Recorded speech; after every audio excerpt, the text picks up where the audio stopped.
व्यवहार को वहीं पर किसी को सौंप करके, ऐसे ही छोड़ करके कितने सब परिवार अपने धन संपत्ति जो है, अपना संबंधी, अपनी संतति, अपनी संपत्ति सब लेकर के प्राणनाथ जी के पीछे हो गए।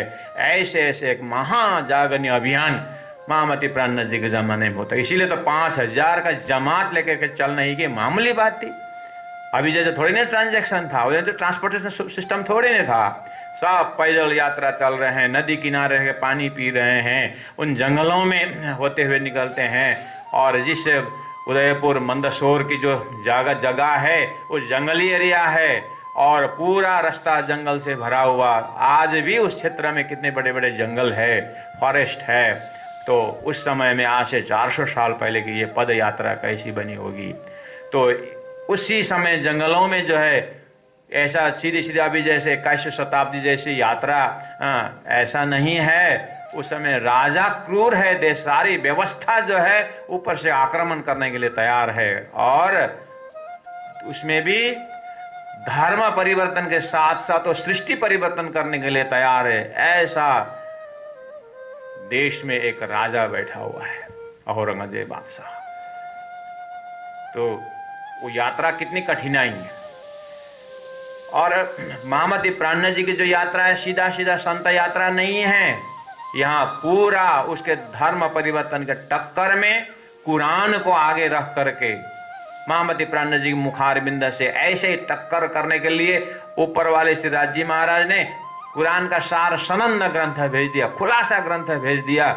ऐसे ऐसे ग्रंथों से फिर वो कुरान के वास्तव में मौलिक ज्ञान क्या है कुरान के अंदर, उसको भी लेकर के जैसी चौपाई उतरती है उसको सिर में लेकर के मोमिन फिर जो है ब्रह्मा आत्माएं औरंगजेब बादशाह सहित उसके लीडर जो है उनको समझाने के लिए चल देते हैं। और साथ साथ में महामती प्राणनाथ जी कहते हैं ये जो है लात का भूत बात से नहीं मानने वाला है, तो इसको अगर तलवार की बात करता है तो मैं भी ज्ञान का तलवार एक तरफ देता हूँ, लेकिन मैं लोहे का तलवार उठाने के लिए मैं तैयार हूँ।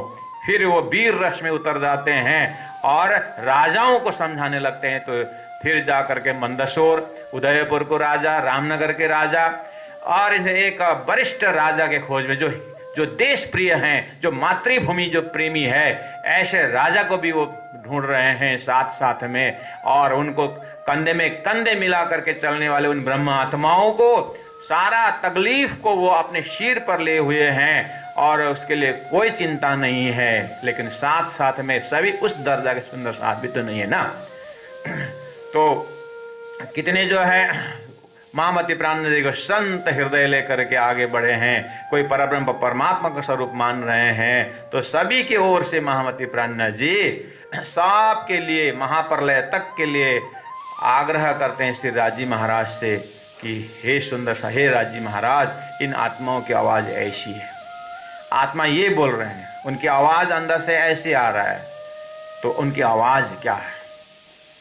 उन विरही आत्माओं को धरती में किस तरह से इनका भाव यहाँ पर अंदर से हृदय बिलख रहा है और उनके मन जो है चंचल और द्रवित है। ऐसे दुखी मन की भावना इनका सब प्रार्थना को कलेक्शन करते हुए परमात्मा श्री राज जी के चरण में रख रहे हैं इंद्रावती आत्मा। प्राणनाथ जी ने, राजी महाराज ने कहा ही है, इंद्रावती अंगे संगे इंद्रावती मारो अंग, जो अंग सौंपे इंद्रावती ते में रमाणो रंग।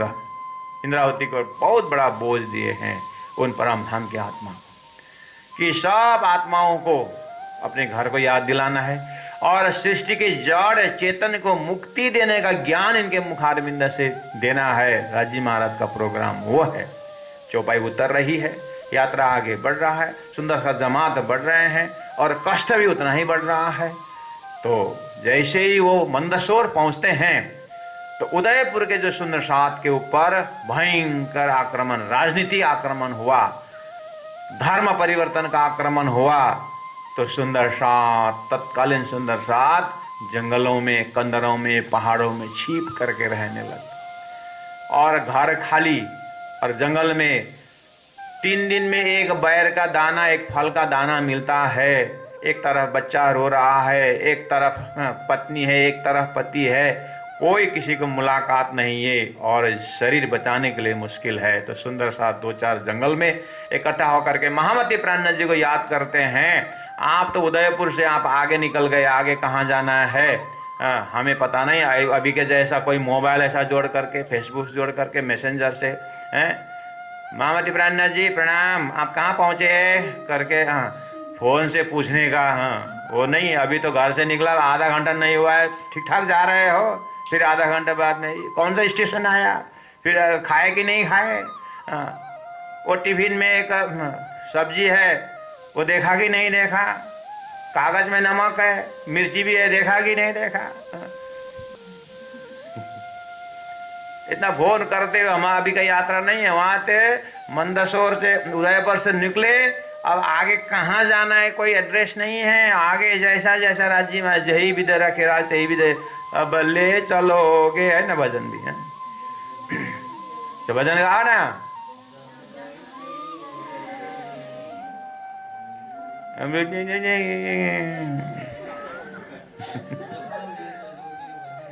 आप जहां ले जाओगे धनी हम वहीं चलने वाले। ऐसे जमात महामती प्राणनाथ जी भी आगे, अब कहाँ कौन से राजा सामने में आएगा, कैसे कैसे लोग आएंगे, उनको क्या समझाना। इनका रिमोट तो श्री राजी महाराज वहाँ रिमोट वहाँ है।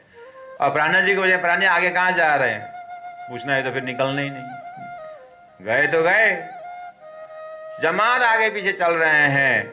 और जो सुंदर सात बेचारे चल नहीं सके लेकिन पूरी तरह जागे। प्राणनाथ जी का चले तो चले, नहीं चलने वाले।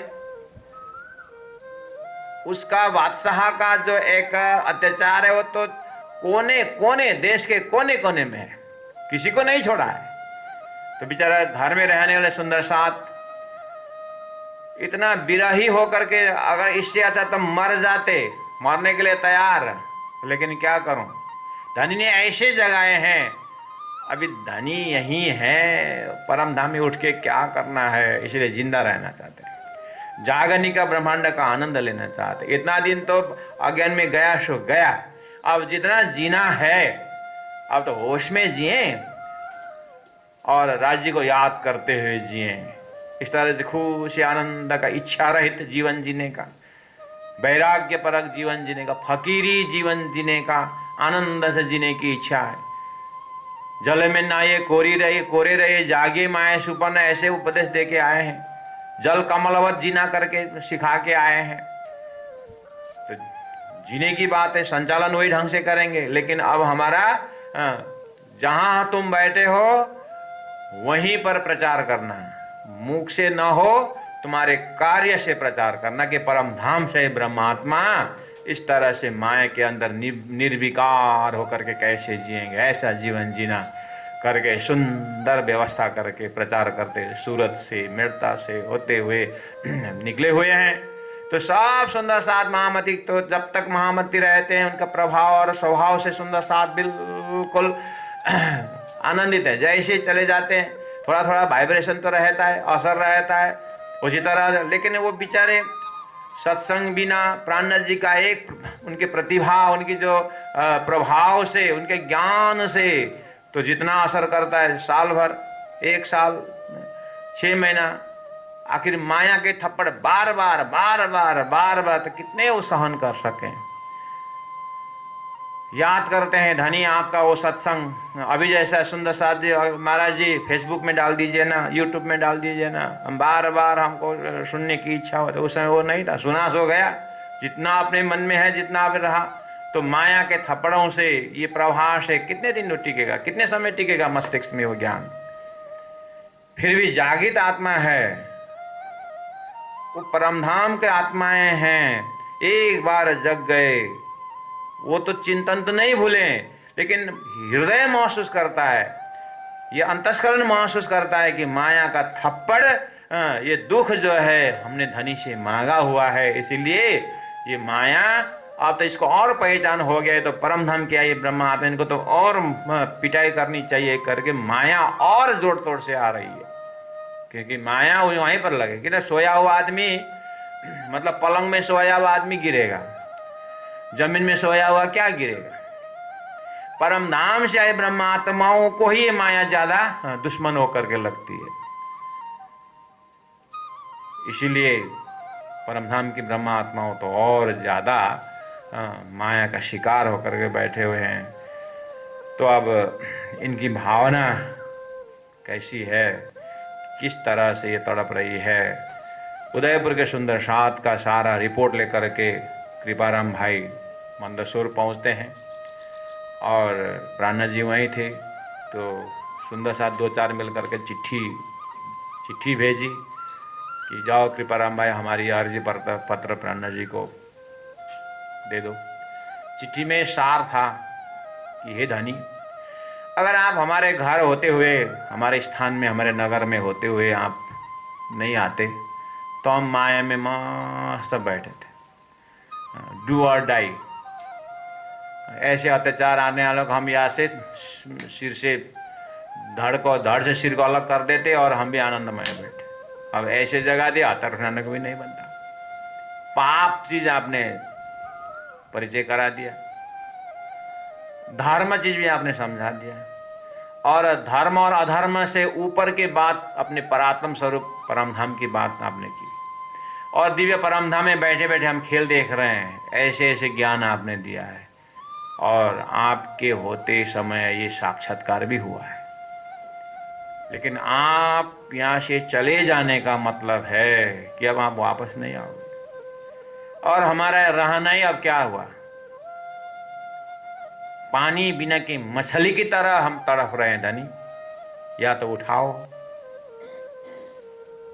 या तो फिर संसार में पहले जैसे मजबूत बना दो, ऐसे मूर्ख बना दो कि हम उस मूर्ख के साथ मूर्ख ही लड़ाई करेंगे। अब वो भी आप नहीं बनाओगे। और आप तो ऐसा भी कह के यहां से गए हो कि धनी का हुक्म, अब हुक्म के ताबे ये छिया हुआ हृदय ये कब तक सहन करेगा प्रभु। या तो आप वापस आ जाओ या हमको यहां से लेके जाओ। ऐसे ऐसे चिट्ठी का भाव को देख करके महामती प्राणनाथ जी थोड़ी सी चिंता व्यक्त करते हैं, चिंतित रहते हैं। इनके समग्र इन जागृत आत्माओं को, भाव को और माया के जो असर है उसके एक कवच के रूप में महामती प्राणनाथ जी इस तरह से अंतरात्मा से राज्य की तरफ उन्मुख हो गए। आदेश हुआ ऊपर से तो उनके मुखारबिंद से पूरा कवच की भांति चौपाइयां उतरी। वही चौपाई का नाम है विरहा का प्रकरण। बेहोश हो गए महामती प्राणनाथ जी और चौपाई उतरने लगी। मोमी ने उन चौपाई को उतारा, जैसे होश में आके देखते हैं तो अच्छा शुक्रिया अदा करते हैं, हे धनी आपने एक परमानेंट सोल्यूशन दे दिया संसार में। आपने तकलीफ ही नहीं दी, आपने सोल्यूशन भी दिया। खाली विष नहीं दे, आपने अमृत भी दे के भेजे हैं। धन्य है आप।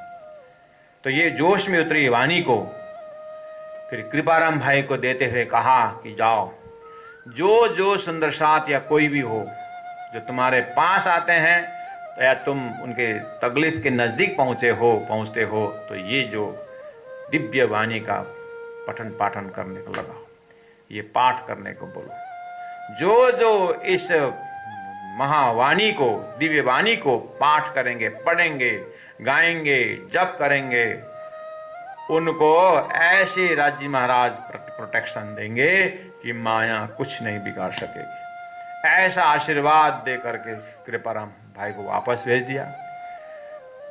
जैसे परमात्मा श्री कृष्ण गोलोकीनाथ ने जब कंस को उद्धार किए, उसके बाद उन्होंने अपने भेष को, ग्वाल भेष को जैसे ही उतारा, नंद बाबा को कहते हैं कि जाइए बाबा, ब्रज गोपियाँ जो बेदचाएँ जो हैं, ब्रज गोपियाँ हैं, वो वहाँ तड़प रही है, उनको ये वस्त्र ले जाके दीजिए और उनका जो विरहा अंदर ही अंदर शांत हो जाएगा।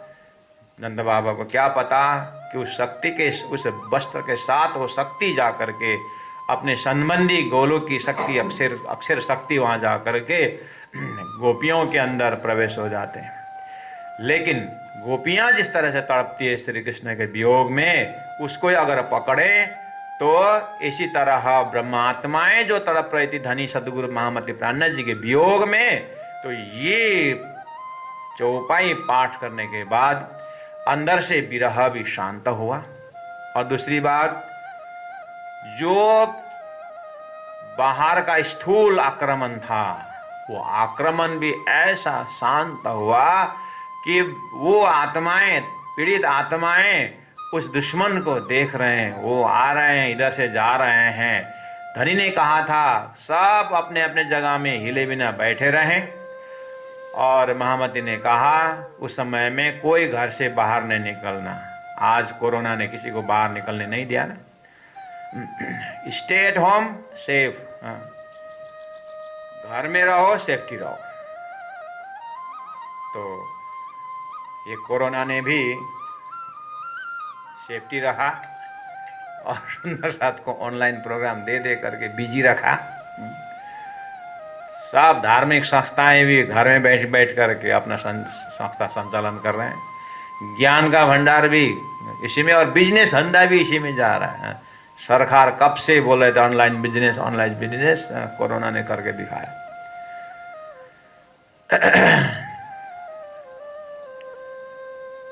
महामती प्राणनाथ जी के समय में भी घर से बाहर निकलना प्राणनाथ जी ने रोक लगा दिया था। घर में रहना, सब आप सुरक्षित रहोगे। ये कुछ समय का ये एक दुष्टाई का बहाव है। मैं ऐसा राजा, उसके ईंट का जवाब पत्थर से देने के लिए मैं लोहा होल्ड पकड़ने वाला मैं ढूंढ रहा हूँ। और आगे रामनगर से होते जब पहुँचते हैं तो बुंदेल नगरी केसरी छत्रसाल महाराज सामने में आते हैं। फिर उनका प्रभाव ऐसा होता है कि उसके बाद फिर औरंगजेब बादशाह का जो असर है, दुष्टाई है, वो अपने आप ढीला पड़ता जाएगा। उसके बाद इंडियन हिस्ट्री में कहा गया है डाउनफॉल ऑफ मुगल डायनास्टी। उसके बाद वो उसका तेज घटता गया। तो प्राणनाथ जी ने ऐसे आपातकालीन समय में सुंदर साथ के कवच के रूप में जो खजाना दिया, जो प्रार्थना दिया है, वही विरह का प्रकरण करके हम हमारे ब्रह्म मुनियों ने तब से ही ये विरह गायन करते हैं, पाठ करते हैं। ऐसा नहीं कि दुख के समय में करते हैं। दुख के समय में तो पाठ तो हर कोई करता है, चाहे दुख हो चाहे दुख हो, चाहे सुख हो चाहे दुख हो। ये जागृत आत्मा धनी को याद करते हुए, अब वहाँ तो ये कारण बन गया, उदयपुर के सुंदर साथ या तत्कालीन सुंदर साथ कष्ट में आना, ये तो कारण बन गया। और औरंगजेब बादशाह का अत्याचार भी एक कारण है, लेकिन महाकारण ये है कि दिव्य परम धाम से वियोग होकर के अब सुंदर साथ को यहाँ तो चौपाई उतरी, अर्थ लग गया वो महाकारण में, धनी के वियोग में हम यहाँ पर तड़प रहे हैं। अब इसी में से फिर अर्थ ही दूसरे निकालना हो गया कि वही सुंदर साथ जो पढ़ रहे हैं पाठ करते करते अपने आप को, तो अरे धनी ने तो परम धाम से हम किस तरह से बिछोड़ करके संसार में आए। अरे ये तो औरंगजेब को तकलीफ तो कुछ नहीं है, माया के तकलीफ से, माया से इतनी धनी को, माया ने हमें इतने दूर कर दिया, धनी से भुला दिया सारा। उस समय में तो अभी अभी महामती प्राणनाथ परम धाम के प्रेम संवाद को बात करते हुए उस वियोग की बात सब करते गए थे, वो समझ में नहीं आ रहा था। जैसे यहाँ संसार के ताड़ना पड़ी, कष्ट आया, तो अंदर से प्रार्थना करने का हिम्मत आया, और वो प्रार्थना प्राणनाथ जी के इंद्रावती के हृदय में पहुंचा। तो इंद्रावती ने सब सुंदर साथ के भावना रखते हुए कहे कि इस तरह से प्रार्थना हो जाए। जब ये चौपाई आई, हाँ हम यही चाहते हैं करके, फिर उनको अपनी ही आवाज वहां पर दिखाई दी, जो अंदर आवाज था लेकिन रखने का ढंग नहीं हो रहा था। तो राज जी ने इंद्रावती आत्मा को उस प्रेरित करके अब ऐसा लगा कि ये तो मेरा ही प्रार्थना इंद्रावती के मुख, हम यही तो बोलना चाहते हैं करके, यही भाव हमारा है, फिर सबके लिए हो गया। आज भी ये उतना ही मायना रखता है। विरही सुंदर साथ को इससे ज्यादा दिमाग लगा करके विरह व्यक्त करने का जरूरत नहीं है। ये विरह इतना आ जाए तो धनी प्रत्यक्ष दर्शन हो जाते हैं। ऐसा विरह का ताकत है, ऐसा इसमें प्रत्यक्षता का इसमें शक्ति है, संसार से भी रक्षा मिलता है, और धनी का विरह का भी ताज़ा याद रहता है। और विरह में राज्य महाराज जितना नज़दीक होते हैं उतना कोई साधन है ही नहीं जो परमात्मा को साक्षात्कार करने के लिए। सभी संतों ने परमात्मा का वियोग की बात गाई है, और सभी संतों ने, महंतों ने इसका कदर किए हैं, और वेद शास्त्र उपनिषद अपने अपने दर्जानुसार विरह की बातें ही सुनाते हैं। सभी आत्मा का तड़पन की बात है, अवतारवाद में हो चाहे संतवाद में हो। आइए सुंदर सास जी, इस तरह से आज प्रथम दिवस में ये भूमिका के साथ में वालो बृहरस भीनो रंग ब्रह्मा रमाण, तो अब इतने देर तक जो हमने जो भी भूमिका में भाव से जो पकड़ने के प्रयास किए हैं, शब्द से आइए, शब्द से पकड़िए। अब ये आत्मा कहती है, वालो हे धामधनी, ब्रहरस, ब्रहरस विरह के रस में, भीनो भिगा करके, रंग आनंद में, ब्रह्म विरह में, रमाड़ा तो खिलाते हो।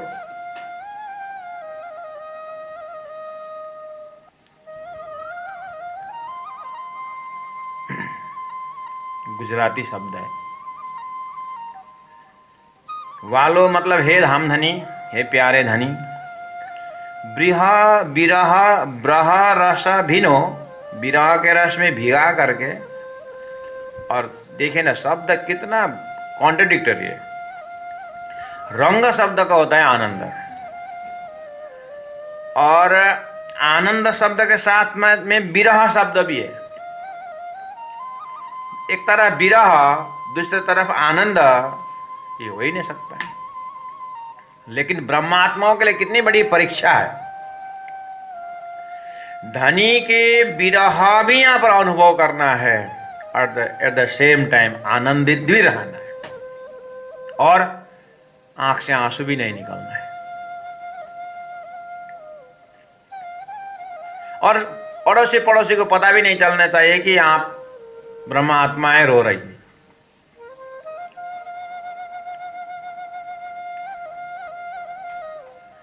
उसको बोलते हैं आनंदे रोता रमिए। रोता, रोना भी है, रमना भी है। इसी का नाम है पराद सदा प्रेम लक्षणा भक्ति।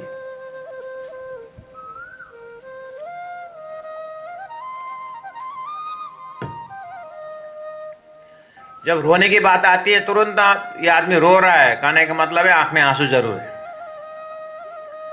लेकिन आंख में आंसू के बिना रोना, ये तो तकलीफ की बात है। आपको याद है, संसार में, व्यवहार में देखिएगा, कोई घर में संबंधी लोग गुजर जाते हैं ना,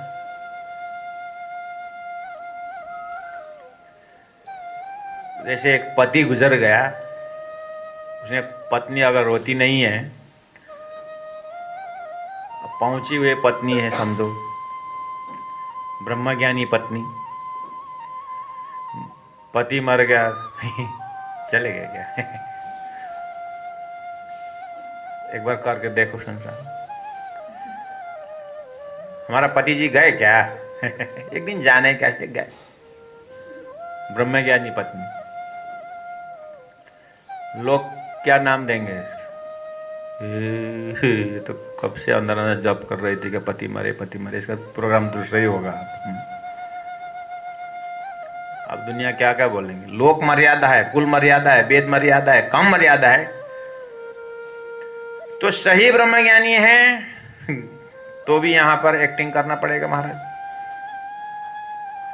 अब ब्रह्मज्ञानी न हो, वो भी हंसने को,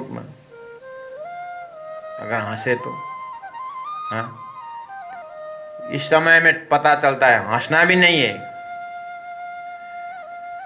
इसलिए रोना ही पड़ेगा। और रोने की इच्छा नहीं, क्यों रोने, क्यों रोने? ज्ञानी है। न समाज रोने को देता है, न हंसने को देता है, और रोने की इच्छा नहीं। इस जगह खड़े हो जाइए, लेकिन लास्ट में रिजल्ट क्या होता है, होना पड़ेगा, रोना ही पड़ेगा। भिक्स लगा के हो, जैसी भी हो, आंख से आंसू निकालना ही पड़ेगा। समाज फिर क्या क्या आशा लगाएगा। ऐसे बहुत कम होते हैं। चलो, तो संसार के सगे संबंधी कोई सदस्य से गुजर गए तो रोते ही हैं, ठीक है। नहीं रोया तो डाउट लगेगा। डाउट में इस तरह से ये अंदर से पीड़ा को दबा रहा होगा, फिर वो पीड़ा अगर ब्रेन में चला गया तो फिर खतरा है। इसको याद दिला कि इसको रोना पड़ेगा। अब जबरदस्ती रो करके तो होगा नहीं, लेकिन नहीं रोया तो कुछ खतरा भी हो सकता है ना, ध्यान देना। करके बोलते हैं एकदम सीरियस रहता है, रोना चाहता जैसा लगता है, नहीं रो रहा, तो थोड़ा घबराहट होता है। तो एक ही साथ तो रो पड़ा अगर, तो कोई उसमें छोटे छोटे रोने दे, एक आधा घंटा रोना पड़ेगा, रो करके सारा थोड़ा हल्का हो जाएगा। हाँ, ऐसा होता है। तो रोने देते हैं, नहीं रोना खतरा होता है। नहीं हंसा तो इतना चिंता नहीं है, हंसता नहीं है, क्या बात है, चलो नहीं आ। लेकिन ऐसे घड़ी में नहीं रोया तो नहीं रोया तो खतरा भी मानते हैं। इसलिए जब रोएंगे तो बोलते हैं रोने दीजिए, वो रोया ना, हाँ ठीक है, नहीं रोया तो खतरा था। अब जब रोने शुरू, कितना घंटा हो रहा है, घड़ी 1 घंटा करेगा, थोड़ा आप समझाओ। अब जब पीड़ा निकल गया थोड़ा समझाओ। ज़्यादा रोना भी अच्छा नहीं है फिर, तो ज़्यादा रोना भी नहीं देते और नहीं रोना भी नहीं देते। कितना आर्टिफिशियल सा, ये ठीक रोने। कोई संबंधी मर गए तो घड़ी देख के रोना भाई, और बच्चा को बोल के रहना, अब 1 घंटा रोता हूँ, घड़ी देखना शुरू। ऐसा प्लानिंग से रोते हैं क्या?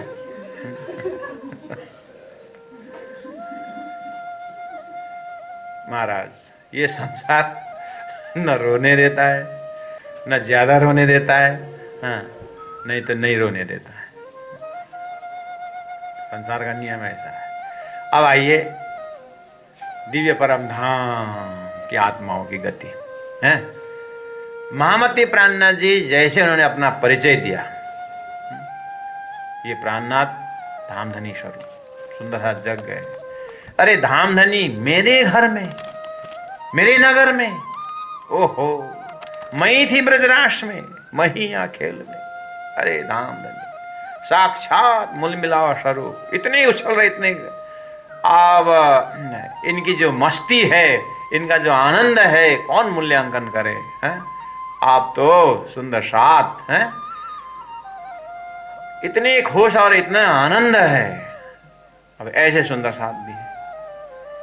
फटाक से जब सारी चीज जो है प्राकृतिक एक तनाव ऊपर से आया, तो फिर अब 5 जने के सदस्य है घर में। पिताजी और माताजी बिल्कुल जगह हैं, प्राणनाथ जी को प्राप्त कर चुके हैं और अपना परात्म को देख करके एकदम। लेकिन 3 बच्चे घर में जो हैं, घर में जो 3 बच्चे हैं, ये भी तो कष्ट है। अब इनके ऊपर भी हमारा कर्तव्य इनको सुरक्षा रखना। अब ये अपने परिवार को देख, अड़ोसी पड़ोसी, अब इनको देख करके प्रार्थना करूं, कहां तक करूं, किसको याद करूं? तो सीधा अभी अपने नगर से, अपने घर से चले गए उन धामधनी स्वरूप प्राणनाथ जी को तो याद करेंगे, नजदीक में तो यही है। बस उनको सामने में रख करके जो भावना है, वालो ब्रिहा रस भिनो रंग ब्रिहामा रमाणत। इसीलिए रंग मतलब ये आनंद शब्द क्यों आया है? ये जागृत आत्मा, ये संसार के ऊपर चढ़ाव को तो हम जानते ही हैं, ये परेशानी देने वाला, लेकिन इससे हमें कुछ फर्क नहीं पड़ता है। अभी आगे अपोजिशन में आ रहे हैं। ये शारीरिक कष्ट, मानसिक कष्ट, हमें कोई तकलीफ नहीं रहता है। ये जितना कष्ट दे, लेकिन धनी हमें आनंद इस चीज को भी है, इस रंग हम इस तरह से आनंदित हैं कि आपने विरह दे करके हमारे अंदर ही दर्शन दे रहे हो, हमारे अंदर है। और विरह में जितने नजदीक से हम आपसे खेल रहे हैं, रम रहे हैं, इसका तो कोई पारावार नहीं है। फिर भी धनी, जब विरह में इतना आनंद आ रहा है, साक्षात अगर आप हो जाए तो कितना आनंद होता है। इसलिए आप या तो वापस आइए या तो हमको बुला लीजिए।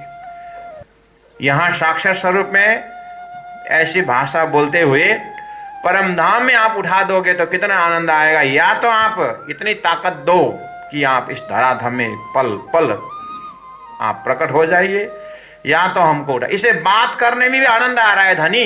देखिए, पहला वो शारीरिक मानसिक कष्ट से शुरुआत, जैसे जैसे प्राणनाथ जी को याद करते गए और याद करते करते प्राणनाथ जी के पास प्रार्थना पहुंची। प्राणनाथ जी का जैसे ही जब वो भाव से जो चौपाई प्रकट हुआ तो वही चौपाई जब पाठ करने लगे, अरे यही भाव तो धनी ने हमें शिक्षा दी थी, तो अब तो क्या हुआ, वही साधन बन गया। और इस तरह से भाषा वालो बृहरस, बिरह के रस में भीनो भिगा करके, और भिगाना भी ऐसा भिगाए हैं कि ज्ञान से, प्रेम से, हर प्रकार से आपने उसको भिगा दिया। जैसे कि एक कॉटन को आप तेल में डुबाइए और उसका रग रग भीग जाता है, ऐसे ही धनी के विरह से, प्रेम से कोई अंग इंद्रिय, कोई विचार, कोई वृत्ति खाली नहीं है। सब में धनी धनी उनकी कृपा ही, मेहर का ही दर्शन हो रहा हो, इस तरह से भिगा दिया है। और विरह में रमा रहे हो, खिला रहे हो। वासना रुदन करे जलधार, इंद्रावती आत्मा कहती है ऑन बिहाफ ऑफ सुंदर साध जी, ये परम धाम से आई वासना रुदन करे, रो रही है, जलधार अपने आंख से आंसू बहा रही है। आप लखावी अलग थयो अमत, इस तरह से बोल रही है ये आत्मा। कैसे बोल रही है? आप लखावी, आप हमारे नगर में आए और आप लखावी हमारी अपने आत्मा को परिचय दिया, और आपने अपना स्वरूप को भी परिचय दिया कि मैं कौन हूँ। तुम्हारे नगर में होते हुए मैं कहाँ जा रहा हूँ, कहाँ से आया हूँ। मैं दिव्य परम धाम से ब्रजरास होते हुए यहाँ जागने के ब्रह्मांड में मैं तुम्हारे घर घर डोर टू डोर जागने के लिए मैं आ रहा हूँ। तो साक्षात धाम धनी यह शरीर धारण करके यह लीला कर रहे हैं। आप लखावी